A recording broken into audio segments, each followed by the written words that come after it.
kayo masyado maglalabas sa bahay nyo. Sundin lang natin yung mga batas ngayon. Tatapos din yan mga master. Meron tayo ditong monitor na dating ng mga master. Optiquest siya mga master, no? So ang problema nito, matagal magbukas. Kailangan pa siya painitin, no?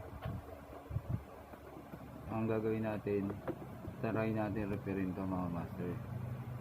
Ito mga nabili ko mga master sa mga kalakal ko, mga magbubuti, no? So marami to eh. Marami ako nabiling ganito, puro galing sa kalakal. So try natin muna referin tong isa. Ang trouble nito yung power. So pinulatan ko na siya, no? Sira niyang power mga master. Matagal mag-on yung power supply. So bakit kaya siya matagal mag-on? Ngayon tutuklasin natin mga master. So manood lang kayo mga master. Kung bago ka sa channel ko master, subscribe mo na yan, like mo na rin, share mo na rin sa mga tropa. So buksan na natin mga master.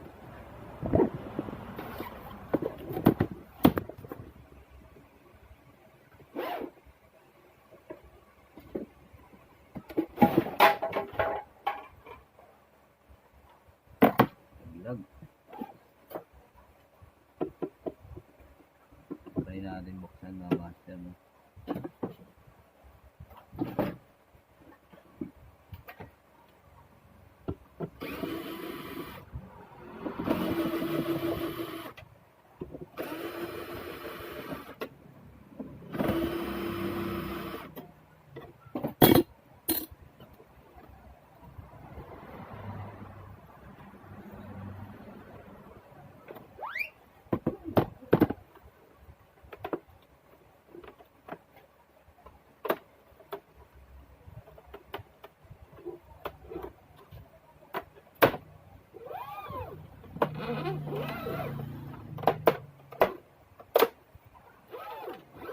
Yung mga lock niya nasa gilid mga master. Wala siyang tornilyo.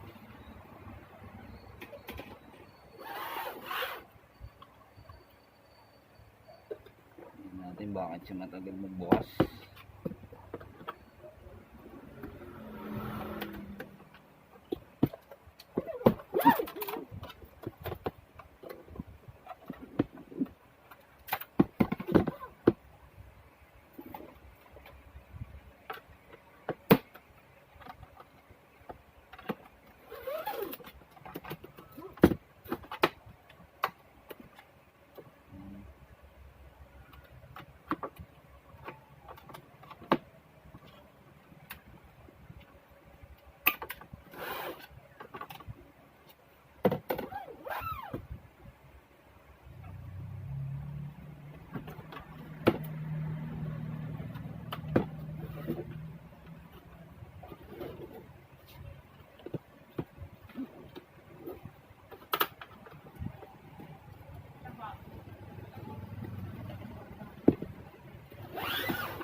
Vlog yan. Vlog. Vlog. Vlog. Vlog. Vlog. Vlog ako.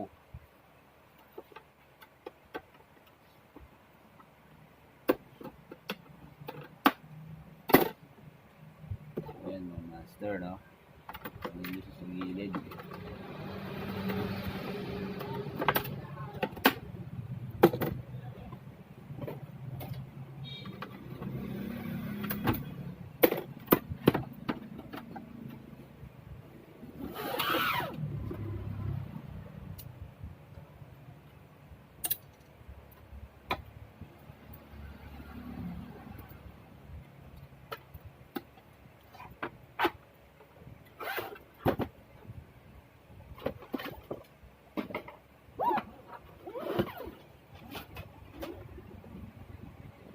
So ayan, nabuksan na natin, no?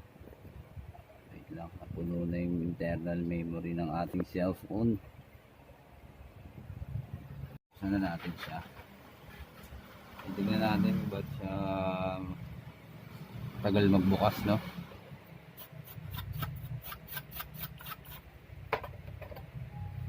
Siguro baka may problema siya sa power supply.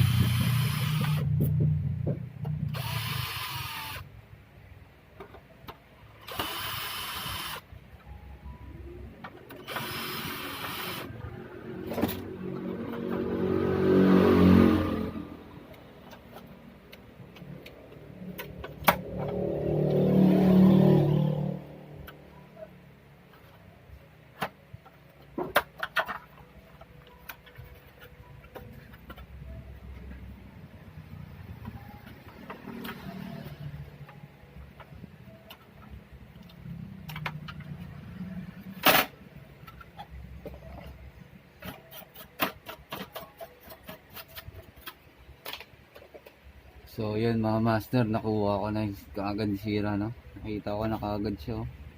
Kung nakikita nyo siya,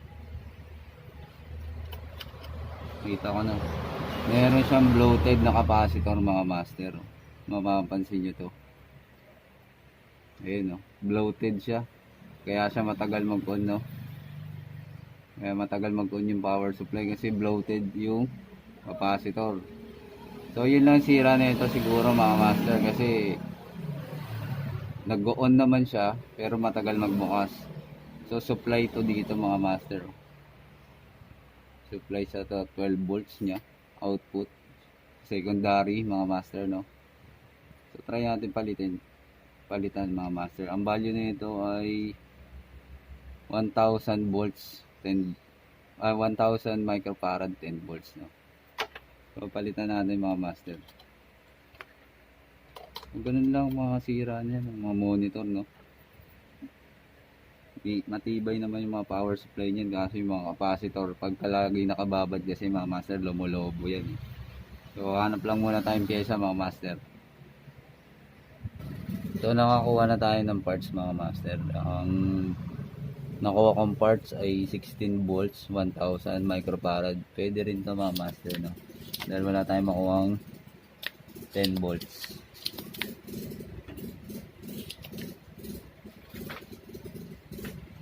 Pagpalitan na natin.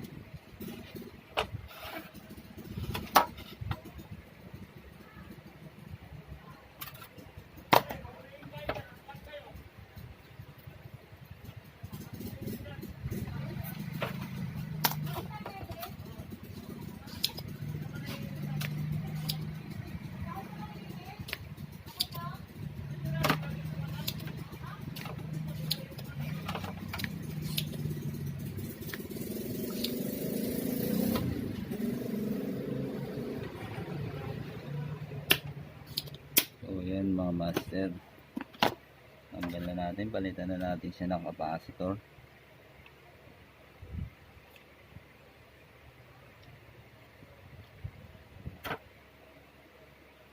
Ganito lagi mga sira nito mga master, no?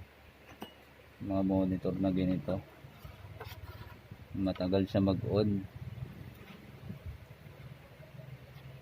Kala nyo sira na yung power supply nyo, pero hindi pala, mga capacitor lang yan mga master. So sa mga bago kong subscriber dyan, no, salamat sa pag-subscribe sa inyo. At sana meron kayo natututunan sa channel natin.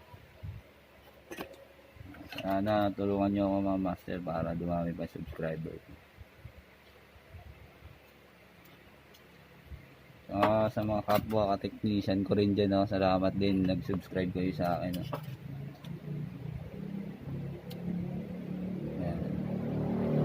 So ayan, napalitan na natin mga master, no.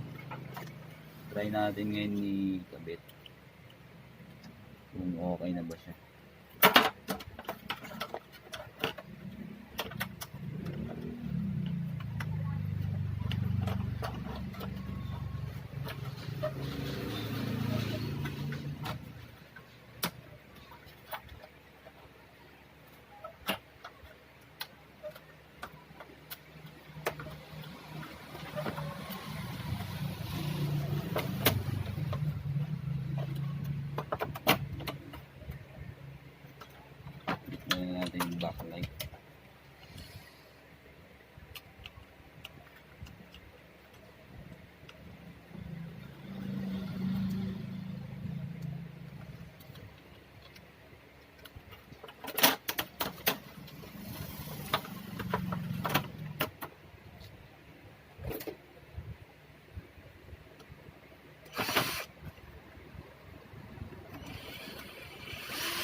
ng ating screw.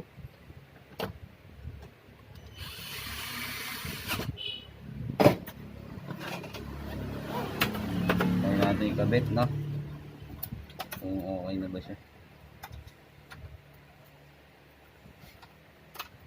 Itong mga monitor na to mga master, nabili ko sa junk shop, no? Dami to, 10 piraso, no? Ayan din.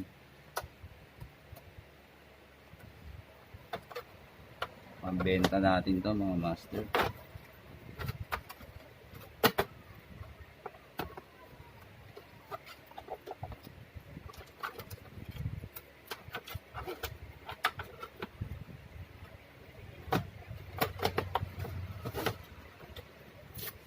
So, testing natin mga master.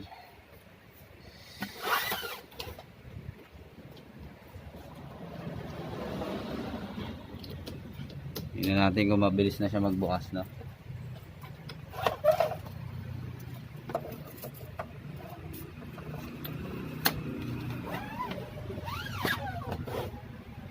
Yun. Bukas agad mga master, no? Ganun lang kabilis pag-ayos ng ano. So nag-orange na siya, ibig sabihin wala na siyang signal mga master. Kaya ganyan. Pero nag-on na siya kasi kung mapapansin nyo, nag-green light na siya. Tapos no signal na. Ibig sabihin wala lang siyang input. Kaya ano. So okay na siya mga master. Good na yung power niya, no? Mabilis na siya mag-on. Ganun lang ang mga sira ng monitor niya, no? Kung matagal siya mag-open, kung nagpapainit pa siya, palitan nyo lang tong mga capacitor niya mga master. Bloated na kasi yan, no? So please like and share lang mga master. Comment kayo sa baba. Hit nyo rin yung bell button kung bago ka lang sa channel ko. Hit mo na yan at subscribe ka na. Salamat sa inyo mga kamaster natin. Peace.